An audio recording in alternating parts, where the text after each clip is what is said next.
Beragam sayuran yang dihasilkan dari budidaya tanaman microgreens ini sedang diminati masyarakat Kota Palembang. Sayuran yang ditanam dengan teknik sederhana ini, seperti kangkung, bayam, pakcoy, hingga kailan. Berbeda dengan teknik pertanian umumnya, sayuran hasil budidaya ini lebih kecil. Untuk teknik budidaya tersebut tak membutuhkan lahan luas.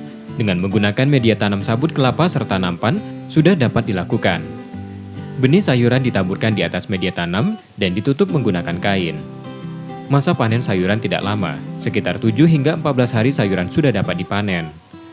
Berbeda dari sayuran biasanya, sayuran dengan teknik budidaya microgreens mempunyai nilai nutrisi 30% lebih banyak dari sayuran yang ditanam biasa. Ya mungkin, ya gimana ya, kalau makannya bagus kita tuh yang buat sakit kan makan kita. Kebanyakan karbohidrat, tidak makan sayur, kan gitu. Makan buah mahal belinya gitu. Kalau ini nggak terlalu mahal. Selain untuk konsumsi langsung, sayuran juga kerap digunakan sebagai garnish makanan. Harganya bervariasi, mulai Rp850 hingga Rp2.000 per gramnya. Nur Muhammad, Kompas TV, Palembang.